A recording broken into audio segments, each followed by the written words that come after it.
With her mind's eye more focused on the lake view than the road out of town, Dani almost didn't see him.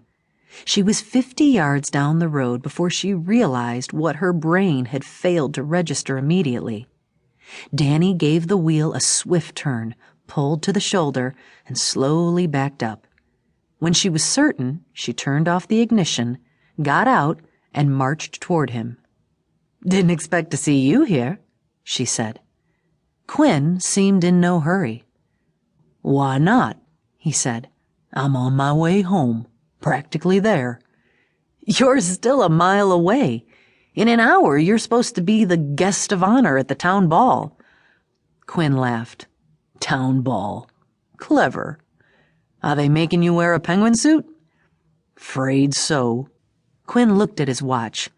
"I have to present myself in 47 minutes and 14 seconds. "Which is precisely why I didn't expect to find you out here at this hour." Dani scratched under her braid. "I admit to stopping along the way," Quinn said. "The ridge overlooking the river?" Quinn nodded. "The trees are spectacular right now. The reflection of the colors in the river is breathtaking. Tomorrow will be too late for today's view. I wanted one last moment of peace before the onslaught of attention tonight." Dani and Quinn understood each other on that point. "Get in the Jeep," she said. "I'll drop you off. That should buy you 15 minutes. They got in the car and Dani started the engine. Quinn furrowed his brow. "You don't look any closer to being ready than I do." "I'm completely ready for where I'm going," Dani said. "The cabin is calling my name." "Oh." Dani glanced at Quinn, who looked out his window. She pulled out onto the road. If she hadn't stopped, she wouldn't be having a conversation that was rapidly turning awkward.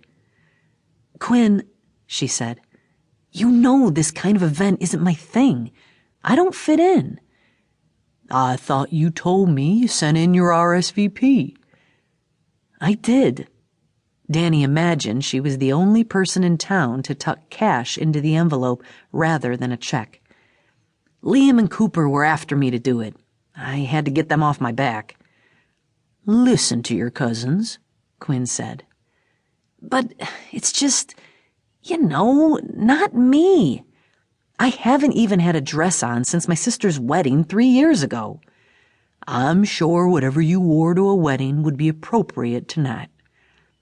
"My hair is shiny and striking in a braid.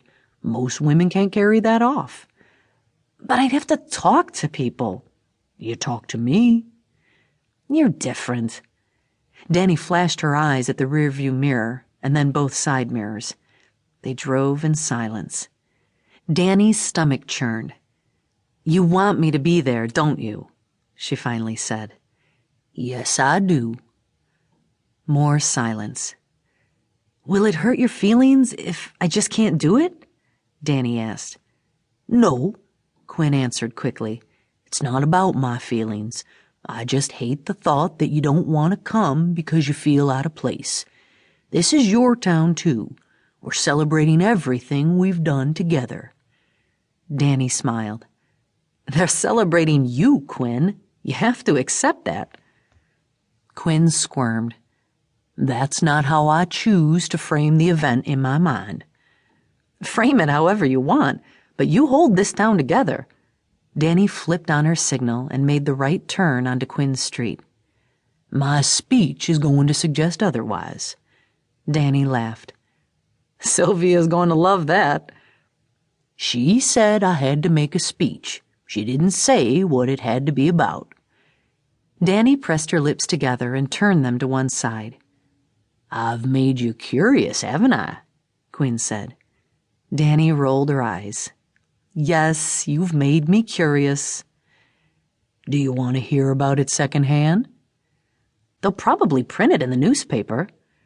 "Not if they don't have the napkins I've written it on." Dani slapped one hand against her forehead. "All right, I'll come. But now we're both in danger of being late." She could not even remember if she had the dress cleaned after dropping frosting on it at her sister's reception. Wearing it again never crossed her radar.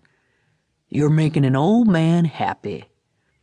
You're not old, and you're not unhappy. You just don't want to be the center of attention.